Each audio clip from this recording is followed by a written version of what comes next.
திரு Joseph Vijay ஆகிய நான் இந்த வசனத்தை கேட்குறதுக்கு எனக்கு மிகவும் சந்தோஷமாக இருக்குமென்னு நினைக்கிறேன். நாளைக்கு இலங்கையிலிருந்து இன்று வரைக்கும் எங்களுடைய அண்ணன், என்னுடைய சொந்த அண்ணன் மாதிரி பார்க்கக்கூடிய என்னுடைய அண்ணன் திரு ஜோசப் விஜய் அவர்கள் நாளைய தினம் தமிழ்நாட்டின் வரலாறு காணாத ஒரு வெற்றியோட எம்ஜிஆருக்கு அடுத்தபடியாக எம்ஜிஆருக்கு ஒரு தடவை மேலே போய் என்னுடைய அண்ணன் விஜய் அவர்கள் நாளை தமிழ்நாட்டினுடைய முதலமைச்சராக பதவியேற்கின்றதை என்னுடைய 2 கண்களாலை ஒரு தடவை குட்டிமணியும் தங்கத்துறையும் வெளிக்கடை சிறைச்சாலையின் போது கொல்லப்படுகின்ற போது கடைசி நிமிடங்களிலே கேட்டார்கள், உங்களுக்கு என்ன ஆசைப்படுகிறீர்கள் என்று.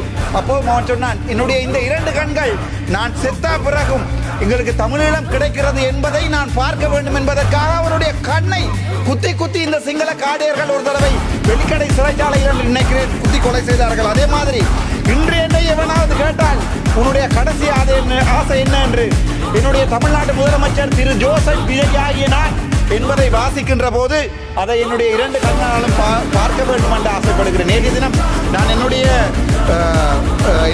ஒரு நிமிட உரையின் போது எங்களுடைய நெடுந்தீவை முடிந்தால் தமிழகத்துக்கு கொடுங்கள் என்று சொல்லுகின்ற அந்த ஒரு வசனத்திற்காக ஒட்டுமொத்த தற்குறிகளும் நேற்று கத்தியதை நான் பார்த்தேன். கத்துங்கடா, கத்துங்க, இதையும் கத்துங்க, இதுக்கு மேலேயும் கத்துங்க. இதை பற்றி நான் கவலைப்பட போறதில்லை. ஏனென்றால் அரசியலில் யாரும் கருத்தை தெரிவிக்கலாம். ஆனால் இன்று தமிழக மக்கள் ஒரு உணர்வுள்ள தமிழனாக நிரூபித்திருக்கிறார்கள்.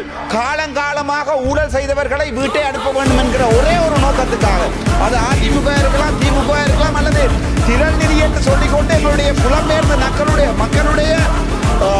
பணத்திலே தன்னுடைய பிள்ளையை கொண்டு அமெரிக்காவிலே படிப்பித்த சீமான் என்கிற சாமானுக்கு இவர்கள் வடிவாக படித்திருக்கார்.